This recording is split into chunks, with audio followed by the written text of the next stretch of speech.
Sekilas, kondisi tubuh yang ditinggalkan jiwa masih normal dan bisa beraktivitas seperti biasa, masih bisa bergerak ke sana kemari. Tetapi di sini ada sedikit yang perlu kita ingat dengan kejiwaan seseorang.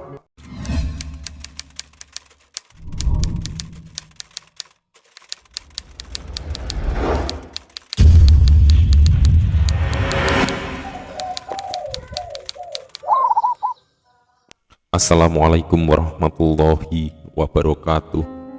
Bismillahirrohmanirrohim. Alhamdulillah, bertemu lagi dengan kami Syekh Jati Channel.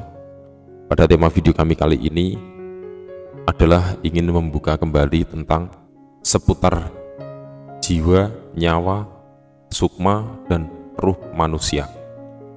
Sebelum kita masuk pada tema selanjutnya, silahkan like dan subscribe channel kami.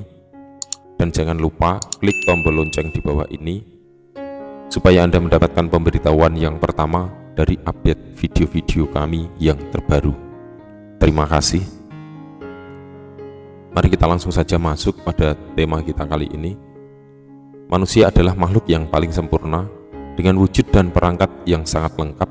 Manusia juga disempurnakan oleh panca indera yang tidak dimiliki makhluk lain. Selain perangkat lahiriah, manusia juga memiliki perangkat batiniah yang sangat rumit dan banyak sekali, hingga diibaratkan 7 petala langit dan 7 petala bumi yang mungkin takkan habis untuk digali. Sedemikian Allah Subhanahu wa Ta'ala menciptakan manusia untuk menjadi pemimpin di muka bumi ini. Dan pada season kali ini, mari kita coba buka hal yang bersifat batin dalam diri manusia, di antaranya seperti jiwa, nyawa, sukma, dan ruh manusia. Karena kesemuanya itu adalah sesuatu yang tak kasat mata, semua berbadan halus dan sulit untuk dipahami. Dan hal ini juga penting untuk kita ketahui. Mari kita mulai dari yang terluar, yaitu jiwa. Jiwa adalah sesuatu wujud batin dalam diri setiap manusia yang sifatnya baru, artinya bisa rusak atau musnah atau hilang. Jiwa manusia ini bisa lenyap dan bisa kembali lagi ke dalam tubuh. Meskipun saat itu nyawa masih ada, lalu bagaimanakah kondisi tubuh yang ditinggalkan jiwa? Sekilas, kondisi tubuh yang ditinggalkan jiwa masih normal dan bisa beraktivitas seperti biasa, masih bisa bergerak ke sana kemari. Tetapi di sini ada sedikit yang perlu kita ingat dengan kejiwaan seseorang atau orang yang mengalami kejiwaan, yaitu pada saat jiwa seseorang berkurang meskipun nyawa tetap utuh.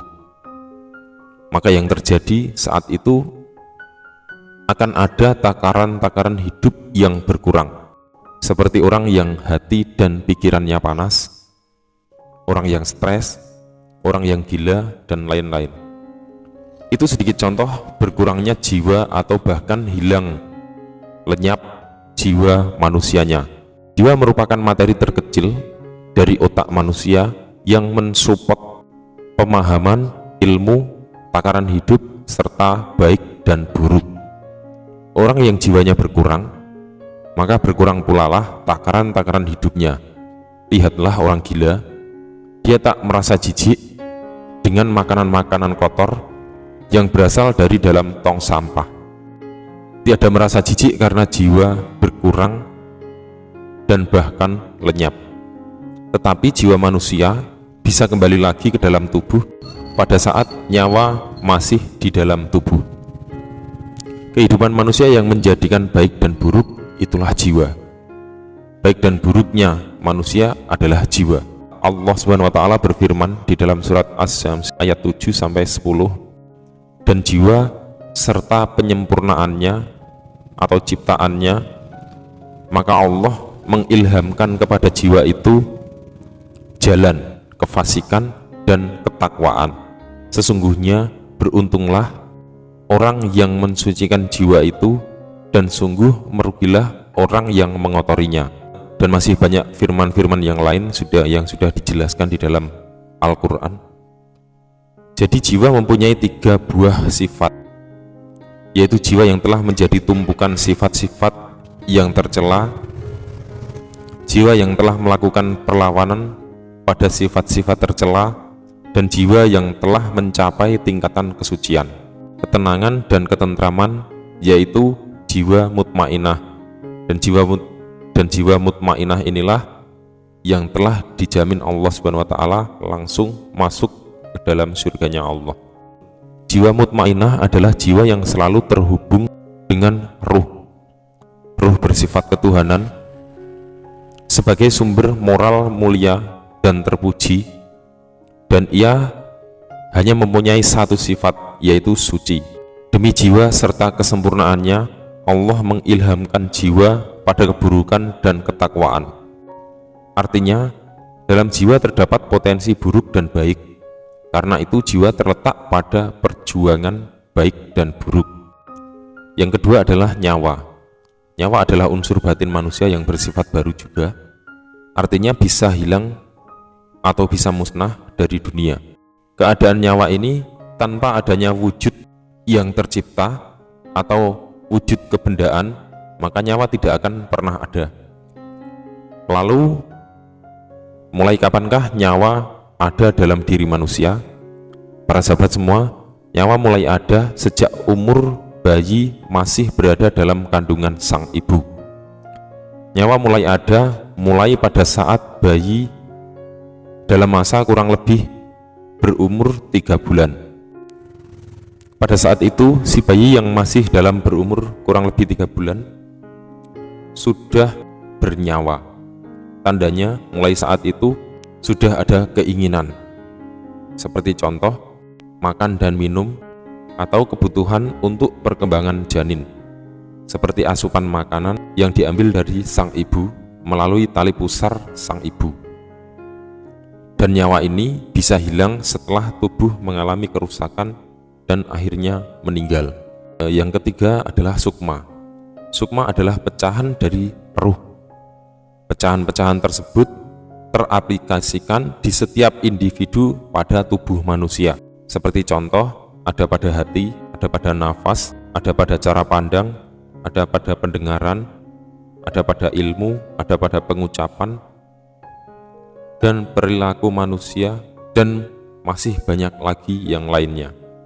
Ruh terbagi dan terpecah menjadi sukma yang berjasad, artinya memiliki individu sebagai perwakilan dari ruh. Kemudian yang keempat adalah ruh. Ruh ini mengikuti kehendak Allah, bukan lagi bersifat barang yang baru atau sifat Adam. Di mana Tuhan berkehendak untuk menciptakan manusia atau benda-benda lain ada, disitulah ruh ada. Sudah menempel di dalam sebuah ciptaan termasuk malaikat. Ruh adalah semua keadaan awal sampai akhir si janin atau wujud ciptaan Allah Subhanahu wa taala. Itulah keutuhan keadaan ruh. Kita lihat sesama makhluk gaib seperti malaikat dan iblis juga memiliki ruh.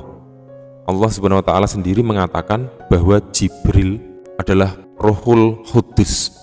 Ternyata di sini setingkat malaikat yang sangat halus pun memiliki kehidupan atau ruh. Di dalam surat Al-Isra ayat 85 dijelaskan, dan mereka bertanya kepadamu Muhammad tentang ruh, katakanlah, ruh itu termasuk urusan Tuhanku, sedangkan kamu diberi pengetahuan hanya sedikit. Jika diibaratkan antara ruh dan sukma, maka di sini seperti Google dan YouTube. Mereka bukan satu kesatuan, mereka beda tapi saling mendukung. Seperti itulah antara ruh dan sukma. Jika dipertanyakan besar mana antara ruh dan sukma, tentunya sebuah Google itu lebih besar daripada YouTube. Google juga memiliki ranah yang lebih luas daripada YouTube. YouTube bisa tampil di beranda Google, sedangkan Google tak bisa tampil di beranda YouTube. Jika diibaratkan minuman seperti kopi atau kopi hangat, di situ ada bubuk kopi, ada gula, ada air, ada gelas atau tempat kopi, maka ruh adalah satu kesatuan dari sebuah minuman kopi. Jadi selain kopi dibutuhkan air, untuk lebih nikmat rasanya kopi dibutuhkan gula. juga dibutuhkan gelas untuk menjadi tempat kopi. Jika tidak ada wadah atau tempat atau gelas, maka sama saja kopi tidak akan pernah ada. Sukma adalah pribadi masing-masing dari kopi tersebut. Sementara itu, wujud dari kopi memiliki sifat masing-masing. Sebuah wujud kopi hangat yang bisa dinikmati adalah ruh. Gelas adalah materi atau sukma, tetapi di dalamnya ada ruh juga. Contoh ruh dari gelas adalah sebuah kebendaan yang menjadikan sebuah materi gelas tersebut. Sedangkan materi gelas ini terbentuk dari alam, mulai dari bahan, proses pembuatan, pembentukan, finishing, dan masih banyak lagi, hingga jadi sebuah benda yang namanya gelas. Pada saat kita merencanakan membuat gelas, maka gelas itu akan ada. Mulailah kita membuat perencanaan-perencanaan dari pembuatan gelas, dan itu semua adalah ruh dari gelas. Jadi sama dengan kopi, sebelum terjadi serbuk kopi atau sukma, maka sebelumnya adalah perlu penanaman, perawatan, hasil panen, proses masak untuk menjadi sebuah serbuk yang siap saji, dan lain-lain. Segala sesuatu pasti ada pecahan-pecahan ruhnya yang lebih halus dari terbentuknya sebuah kopi. Setiap materi pasti tersertai ruh. Ruh adalah pola adanya kebendaan, terwujudnya dari sifat wujud, seperti contoh tadi bahwa kopi tak akan ada tanpa ditanam, tanpa dipupuk, membuahkan hasil sebuah biji kopi yang diolah dan dihaluskan, baru menjadi serbuk kopi. Dan itu pun masih bisa terbentuk dari daerah mana kopi dengan ciri-ciri khususnya, sehingga banyak sekali merek-merek kopi dari tiap-tiap daerah. Seperti itulah penggambaran ruh dan wujud ciptaannya. Semoga bisa dipahami.